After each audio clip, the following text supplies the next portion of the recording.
Master Moglin is a $240 class that's attached to the 12 Moglin sets, which is each Moglin is $20 per piece. That is excluding customs and excluding shipping costs if you're out of the US. Thus being said, Master Moglins is a farmer class that debuffs its enemy, self-buffs with its 2, some part of 3, and the 3 also debuffs as far as 5. The 4 does heal allies and applies endurance, and self applies healing for mana over time. It does also apply healing over time with the endurance buff when applied to your allies. Thus being said, this class does have a lot of actives that you're working with when it comes to its 2 and 3, and an additional effect when it comes with its 5.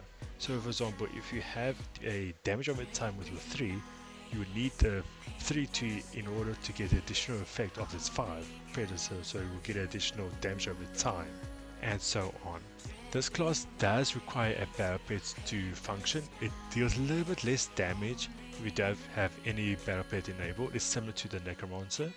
It does have a temporary pet, which is the Moglin Twilly. I use the Betrayal Blade of the Norgath, which is the battle pet. Now when it comes to damage, this class does mediocre damage except for its 5. If you're fighting a mob for a long period of time, like maybe 2 minutes, this class does shine because of its 5. The 5 does more damage as long the fight goes with its 5. But without the 5, this class does mediocre damage, but it does shine with its other skills where it attacks more mobs and has infinite range. So this class does shine as a farmer than an overall DPS, but it can do somewhat decent damage if you're fighting a mob with a longer period of time.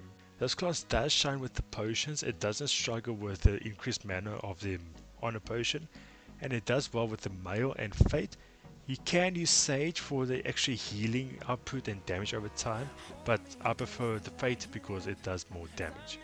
Anyways, this class with the soloing is not really good because it is a slow class. The cooldowns is quite long for its solo aspect, and when it comes to hard hitting bosses, it doesn't do well because you are more reliant on the dodge, and your natural dodge is quite low. If you get your stacking 3 up, then you're able to solo pretty much anything except for bosses that auto hits you to death, pretty much. When it comes to farming, this is where the class shines the most.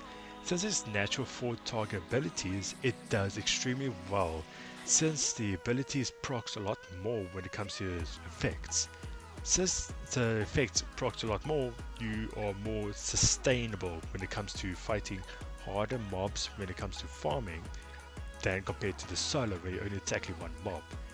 Most maps have up to 4 mobs, some maps have 6 or more, but it's very seldom.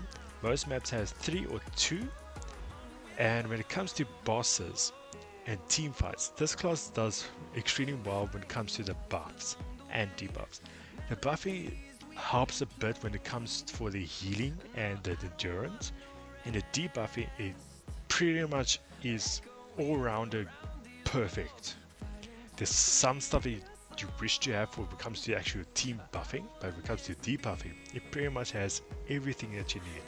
When it comes to decay, stunning, damage increase, reducing damage, and pretty much everything. Is a class worth it? Not really, honestly.